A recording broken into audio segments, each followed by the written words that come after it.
So ayun no mga boss, ayan, good morning sa inyo mga ka-basic. Nagising din ng maaga, ayan. So ang una nating goal sa araw na to ay bibili tayo ng langis. So isasama ko kayo mga boss kung saan ako nabili ng langis. Alright.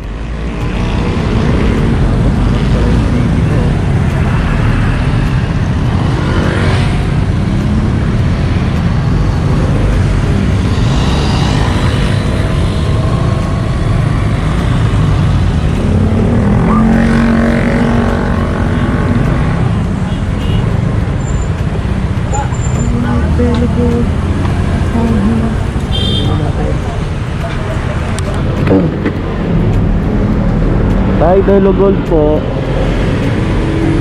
Delo Gold. Delo Gold. Yung langis po, yun. Magkano na po yan ngayon? 200 pa rin.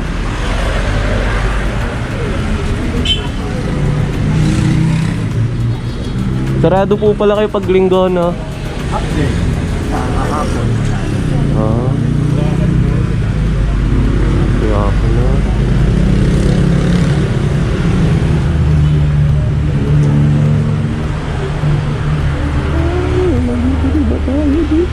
Ilalagay yan sa Enduro. Dito po.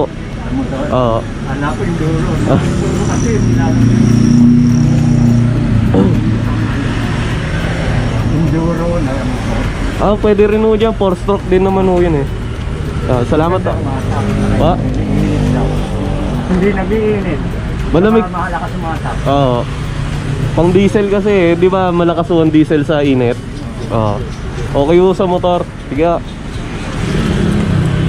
O di ba iba yung boses ko kapag may kausap lagi. Alright. Tara na.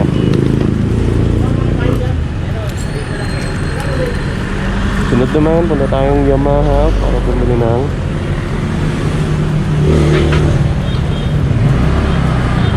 ang pangarap kong change oil mangyayari na. Bili tayo ng premium gear.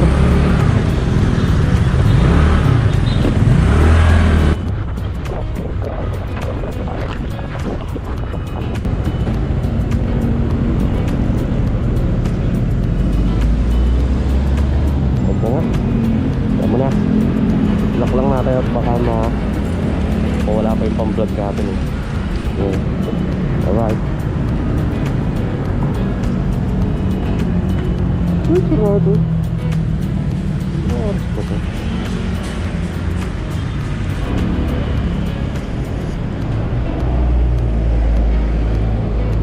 Waiting pa lang siguro tayo.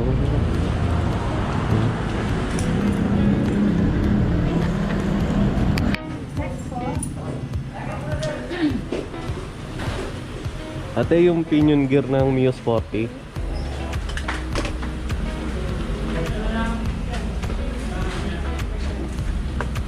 So may CVT siya.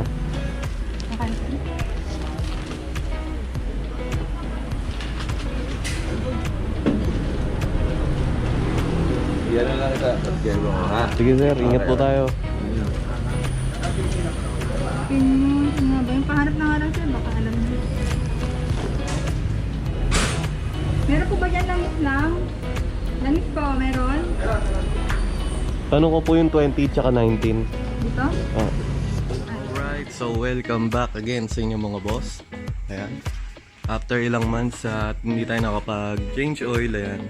So ito na, bumili na tayo ng langis. As usual, Delo Gold pa rin ang gagamitin ko. Ito pala mga boss, papakita ko sa inyo. Sana makita sa video.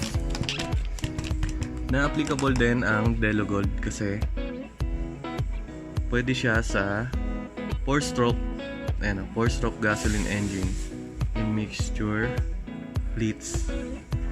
So same lubricator naman to ng engine, ayan. Nagkaiba lang sa gasoline ng mga sasakyan kasi ang diesel engine o ang diesel gas ay mas malakas mag-produce ng heat, kaya nag-invent sila ng diesel oil. So, based on my understanding lang naman, mas mabilis siya magpa-cool down ng init ng engine. Ayan. So kaya na-create si diesel oil.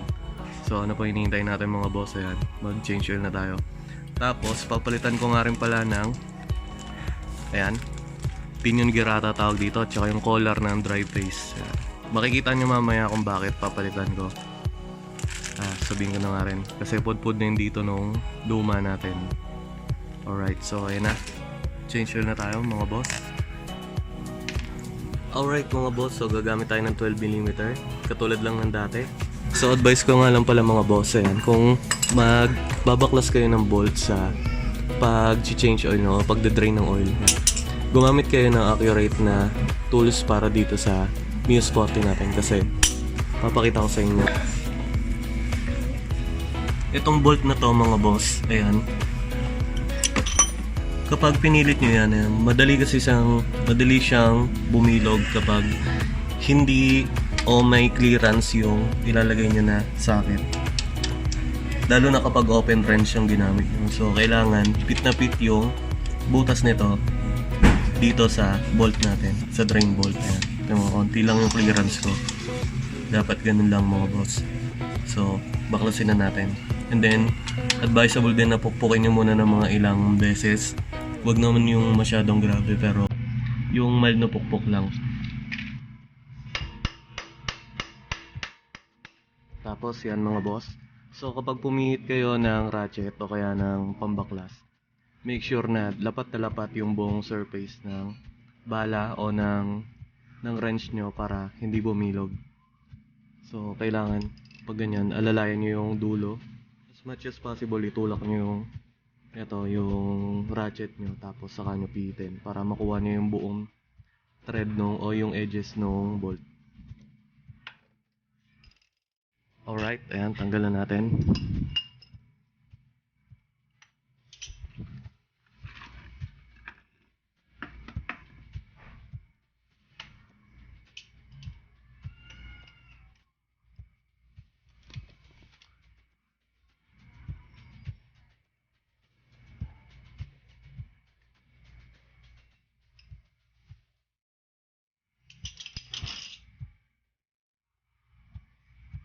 Punasan din yung bolt, ayan, para walang pumunta na dumi.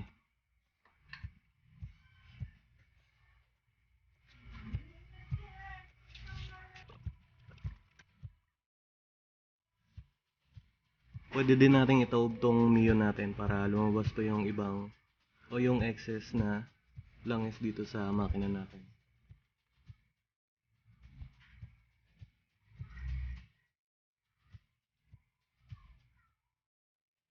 Alright, habang iniintay natin ma-drain, kalasin muna natin itong crankcase cover natin para malagay na natin yung bago nating mga pinion gear sa drive base.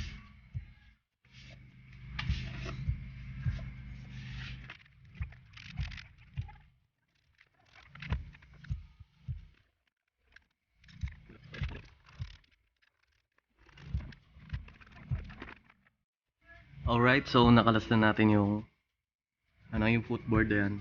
Tinatong ko muna dito sa may compartment. Pwede naman mangyari yan kasi nung araw pa namin ginagawa yung ganyan. Kumbaga, ayan. Tapos pwede mo siyang isampay. So hindi na siya sagabal dito sa ating cover ng crankcase. So tanggalin na natin yung isang bolt. Ayan, nakatago. Ang pahirap.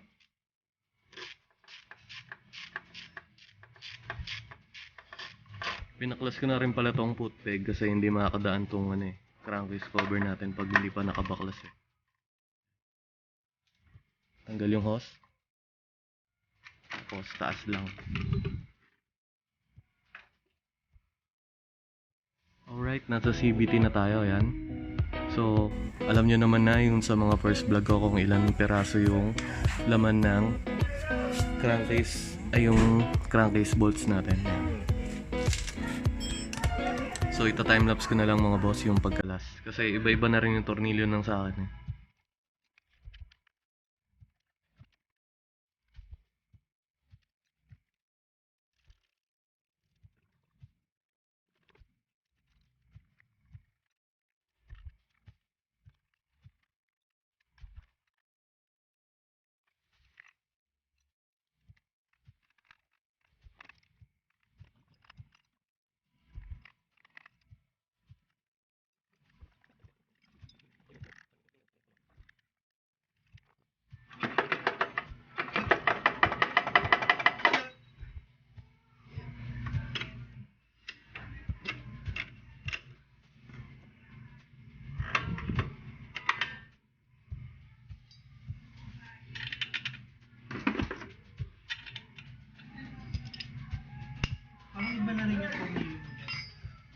Naluma lang.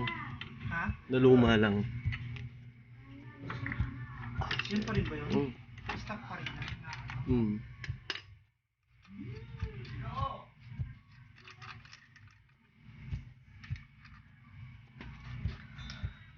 So ayan mga boss, kung mapapansin nyo, pudpud na oh. Wala na siyang mga kantuan dito. Ayan. Pero pag ganito okay pa. Pero pa yan. Dito okay pa. Tapos yung sa kabila wala na. Di katulad nitong brand new, ayan. Magaganda pa.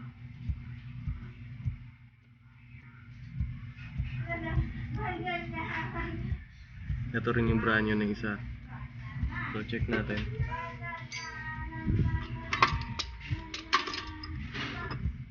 So ayan mga boss, awa ng Diyos. May mga markings lang siya pero ayan, na-prevent natin. Okay pa naman yung spline. So maigi na check nyo lagi yung crown na tatawag dyan o pinion.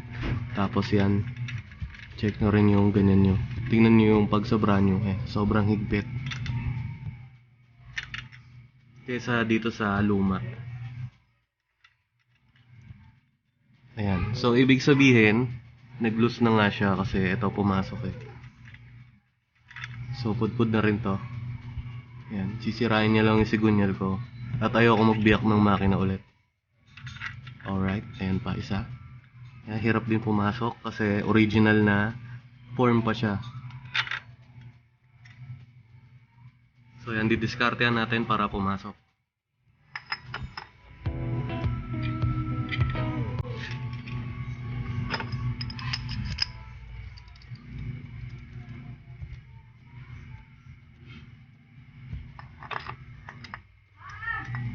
So malayo yung gap nyo. Kaya kailangan natin gawa ng paraan.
Ewan ko na lang.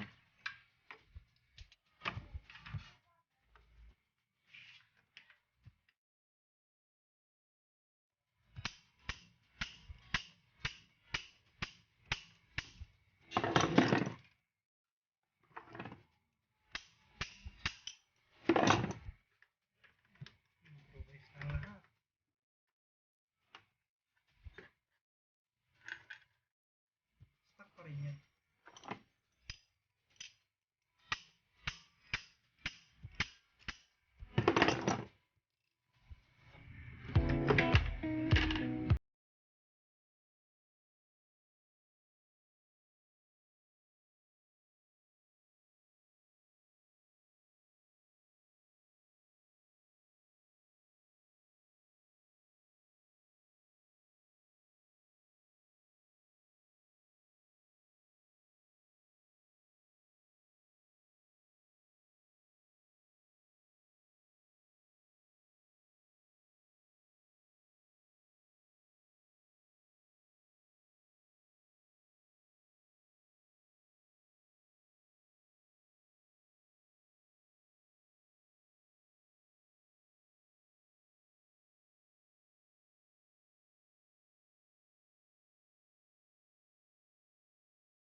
tinamaan ako sa shell post mo. Na? Di sa hill. Ah.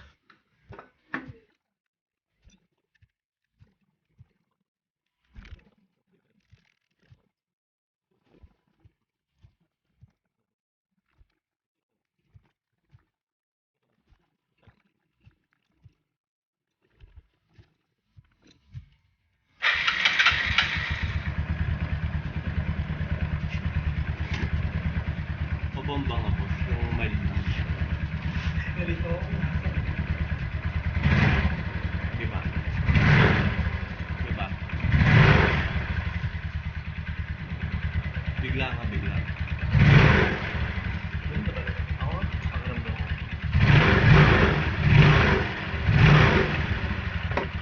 Oo, ano pala. Keras-keras pa kasi.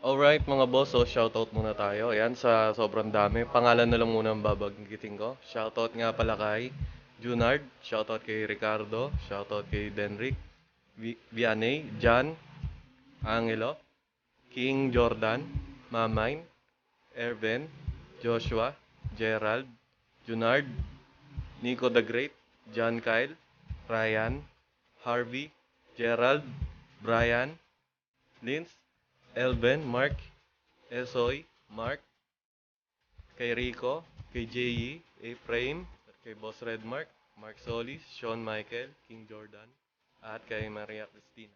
So ayun mga boss, maraming salamat at alright. Okay na. Na-test drive ko na rin si Neo Red at sana mga boss marami kayong natutunan at may nakuha ulit kayo ng mga bagong informations. Kahit inulit ko lang yung video ko na yan sa when it comes to maintenance. So ayun mga boss, alright, ride safe palagi. At ayan, like, share, comment, and subscribe. Ayan, Moto Basic signing off. Alright.